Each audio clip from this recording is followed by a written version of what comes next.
Hi friends, this is Mrs. Besler. Today I want to share with you a story. It is called Chrysanthemum. It is one of my favorites. Let's get started. The day she was born was the happiest day in her parents' lives. She's perfect, said her mother. Absolutely, said her father. And she was. She was absolutely perfect. Her name must be everything she is, said her mother. Her name must be absolutely perfect, said her father. And it was. Chrysanthemum. Her parents named her Chrysanthemum. Chrysanthemum grew and grew and grew, and when she was old enough to appreciate it, Chrysanthemum loved her name. She loved the way it sounded when her mother woke her up. She loved the way it sounded when her father called her for dinner, and she loved the way it sounded when she whispered it to herself in her bathroom mirror. Chrysanthemum, chrysanthemum, chrysanthemum.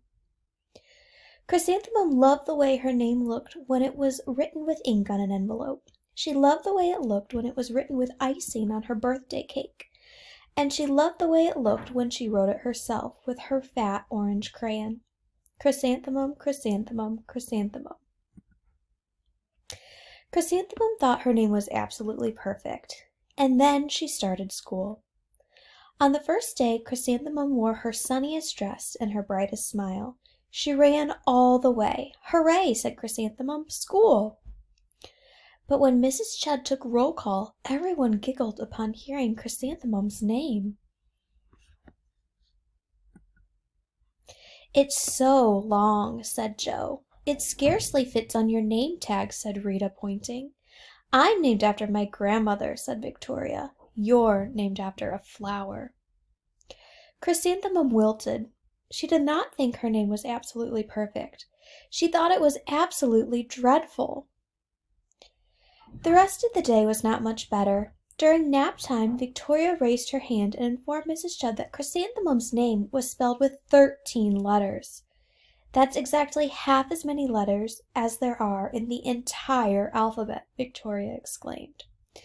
Thank you for sharing that with us, Victoria, said Mrs. Chudd. Now put your head down.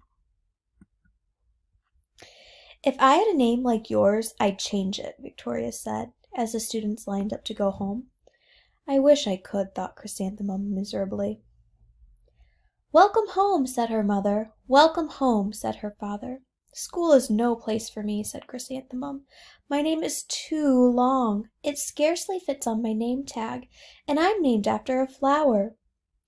Oh, pish, said her mother. Your name is beautiful and precious and priceless and fascinating and winsome, said her father.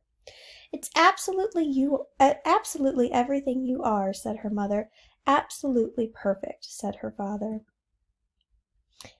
Chrysanthemum felt much better after her favorite dinner, macaroni and cheese with ketchup, and an evening filled with hugs and kisses and parcheesi. That night, Chrysanthemum dreamed her name was Jane. It was an extremely pleasant dream. The next morning, Chrysanthemum wore her most comfortable jumper. She walked to school as slowly as she could. She dragged her feet in the dirt. Chrysanthemum, chrysanthemum, chrysanthemum, she wrote. She even looks like a flower, said Victoria, as Chrysanthemum entered the playground. Let's pick her, said Rita, pointing. Let's smell her, said Joe. Chrysanthemum wilted. She did not think her name was absolutely perfect. She thought it was absolutely dreadful. The rest of the day was not much better. During nap time, Victoria raised her hand and said, A chrysanthemum is a flower. It lives in a garden with worms and other dirty things. Thank you for sharing with us, Victoria, said Mrs. Chudd. Now put your head down. I cannot believe your name, Victoria said, as the students lined up to go home. Neither can I, thought Chrysanthemum miserably. Welcome home, said her mother. Welcome home, said her father. School is no place for me, said Chrysanthemum. They said I even look like a flower. They pretended to pick and smell me. Oh, pish, said her mother. They're just jealous, and envious, and begrudging, and disconnected, and jaundiced, said her father.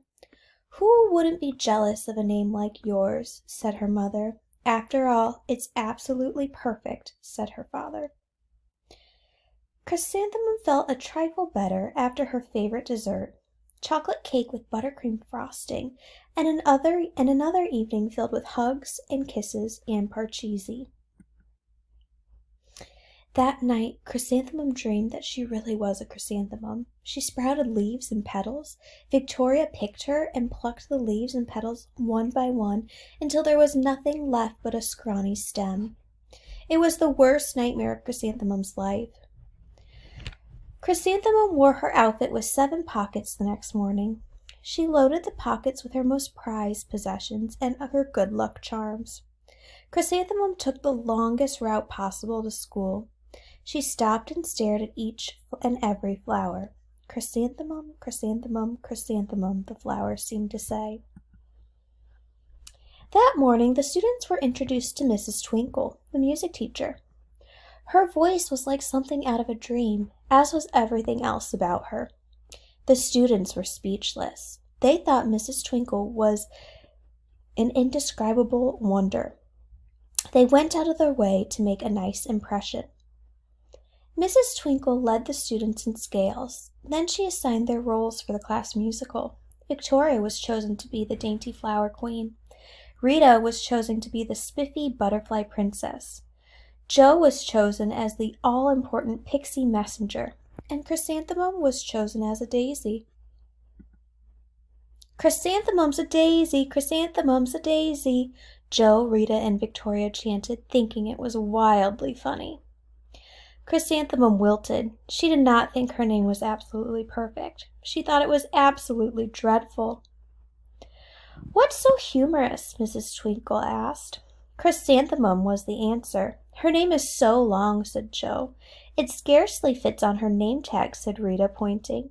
"I'm named after my grandmother, said Victoria. "She's named after a flower." "My name is long," said Mrs. Twinkle. "It is?" said Jo. "My name would scarcely fit on a name tag," said Mrs. Twinkle. "It would?" said Rita, pointing. "And," said Mrs. Twinkle, "I'm named after a flower, too." "You are?" said Victoria. "Yes," said Mrs. Twinkle. "My name is Delphinium Twinkle, and if my baby is a girl, I'm considering Chrysanthemum as a name. I think it's absolutely perfect." Chrysanthemum could scarcely believe her ears. She blushed, she beamed, she bloomed. Chrysanthemum, chrysanthemum, chrysanthemum. Jo, Rita, and Victoria looked at Chrysanthemum longingly. "Call me Marigold," said Jo. "I'm Carnation," said Rita, pointing. "My name is Lily of the Valley," said Victoria. Chrysanthemum did not think her name was absolutely perfect. She knew it. The end. Thanks, friends, for listening.